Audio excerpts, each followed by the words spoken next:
Misconceptions about meditation. So, meditation is one of the things that I use to calm myself, help myself deal with stress, anxiety, worry, just every kind of daily life situation. But there's so many misconceptions out there, and it's because there's so many misconceptions out there, people don't try and don't practice enough before they quit because they like this isn't working. One of the largest misconceptions is that it stops your thinking, that your mind can go clear. This is a huge misconception because this is not what anxiety does. There's always going to be thoughts in your head. There's always going to be rumination going on. What meditation helps with is calming your brain so you have those periods of time and moments where you can actually think clearly and make rational decisions about the thoughts that are going through your head. So I still get intrusive thoughts, and this is years and years of using meditation. I still get intrusive thoughts. I still get rumination, but I have room and space within inside my head and my brain and my mind to actually think rationally about the intrusive thoughts that are going on.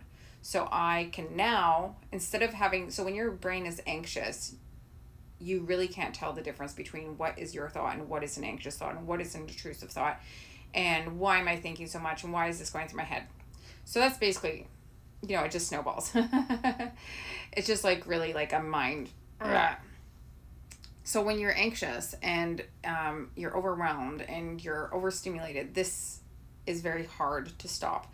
This is very hard to control. And this is when it can get to a bad spot, and you can get to a bad spot and your mental health gets worse. So meditation, it can take you out of that cycle. It can take you out of that constant not believing in yourself. So now I can believe that irrational thought, that intrusive thought is not my own. And I know that. And I have the space to know that, actually know that, and walk away from that thought. So if you go into meditation thinking like this, thinking what I'm telling you now, you're going to give it more of a chance. You're going to give it more of a try. You're not going to give up right away because all those things are going to still happen. And it's not an overnight cure. You're not taking an Ativan. You're not taking a clonazepam. Your mind's not just going to go blank right away. This is something that you have to spend time on. This is something that you have to put intention into. But I am telling you, over 10 years ago, probably like 12 years ago, I'd say, I was at the point of walking off the cliff. I was at the point of giving up. I had to commit myself. And 12 years later, I'm still here.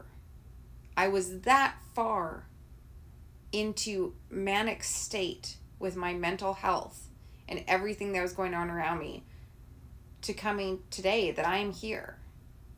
And you know what I mean? Like, I did commit myself. I was only in there for 1 month. So 1 month out of 12 years. And that's 98% due to meditation keeping me and allowing me to have that space in my brain where I know what's me and what's not. You need to know those things. Yeah, because it's important and it helps. And it's not just a bunch of bullshit somebody's trying to sell you, because nobody's usually selling it to you. You usually can just do it for free. So that's how I feel. Thanks for listening.